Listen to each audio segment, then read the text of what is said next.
पूज्य गुरुदेव परम वंदनीय माता जी सूक्ष्म रूप से विद्यमान हैं दोस्तों। हर घड़ी उनका अनुदान वरदान हम पे बरसता रहता है। नमन करता हूँ और सभी मानव मात्र को प्रणाम करता हूँ दोस्तों। परम पूज्य गुरुदेव माँ गायत्री के ऐसे साधक हुए हैं इस कलयुग में।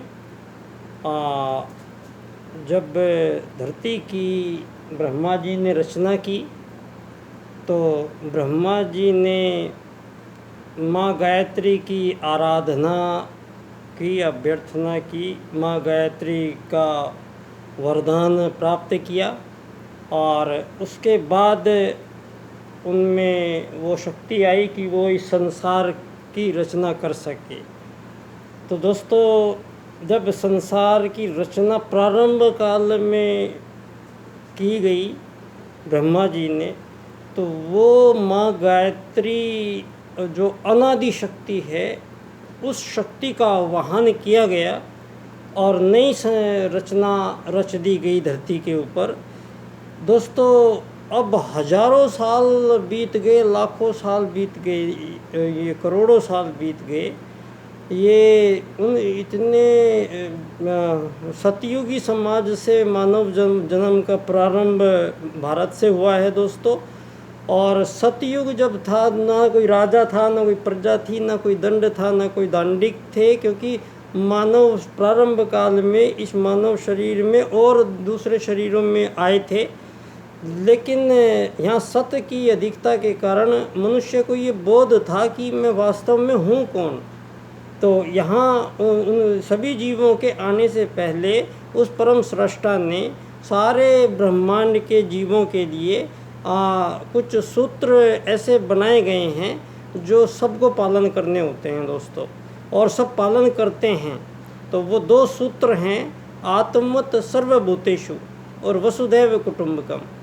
दोस्तों, आत्मवत् सर्वभूतेषु ये जो मंत्र है ये मानव जाति के प्रारंभ काल से ही उसके साथ है। ये दिशा निर्देश है मानव के लिए कि मानव कौन है, मानव यहाँ आया क्यों है, मानव को यहाँ काम क्या है, मानव यहाँ से कहाँ चला जाएगा और जाने के बाद फिर उसका क्या होगा।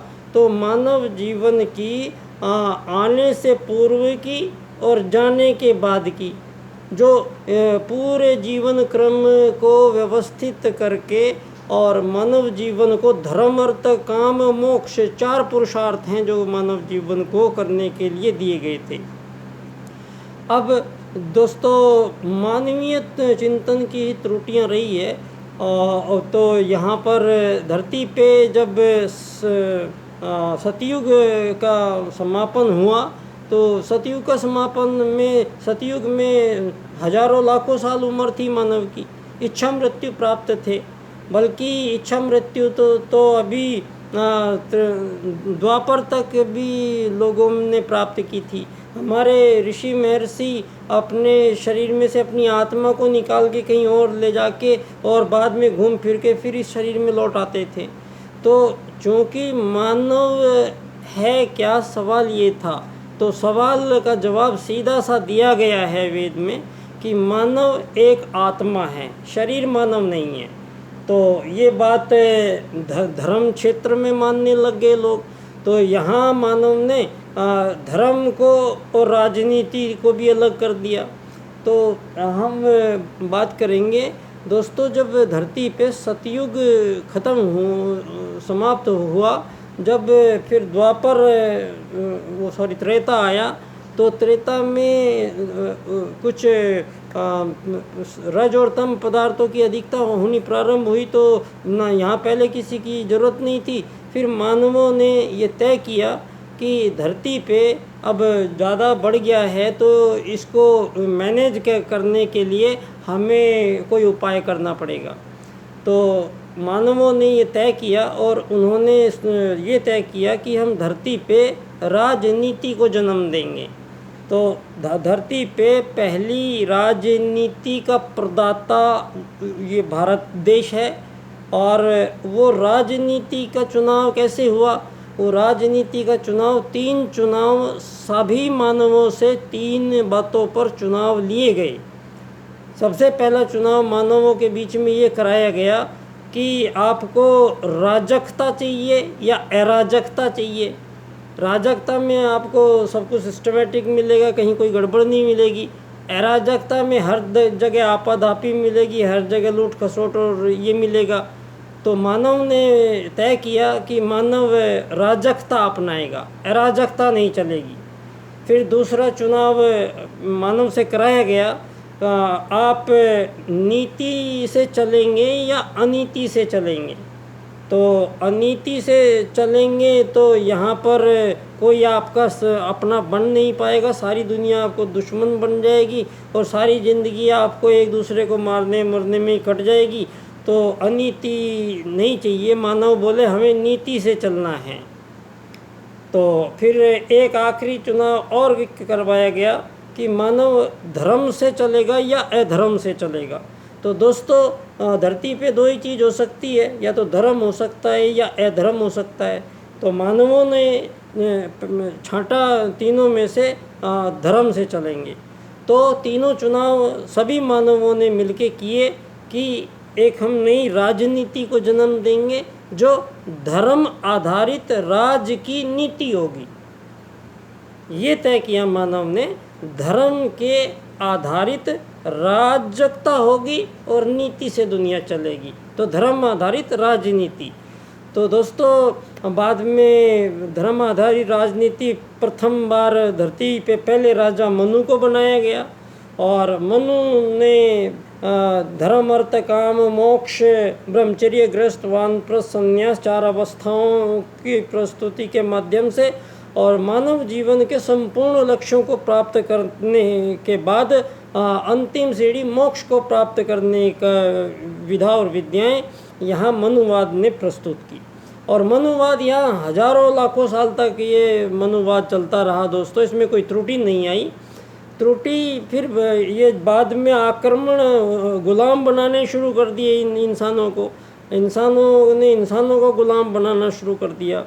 तो इंसानों ने गुलाम बनाना शुरू कर दिया तो उसकी प्रतिक्रिया में फिर आज़ादी की मांग उठनी स्वाभाविक थी। हमारे ही उन पुरखों ने जो हमारे वेद को संभालने की जिन पे जिम्मेदारियां थी, वेद ज्ञान को सुरक्षित रखने की जिम्मेदारियां थी, उन्हीं लोगों ने यहाँ पर ब्राह्मण क्षत्रिय शूद्र और वैश्य ये 4 प्रकार के कार्य करने वाले लोगों का संबोधन था ये। लेकिन हमारी त्रुटि ये रही कि हमने इसको जातियों में बांट दिया और जातियाँ बना के बिठा दी। ब्राह्मण का लड़का ब्राह्मण बनेगा, सैनिक का लड़का सैनिक बनेगा।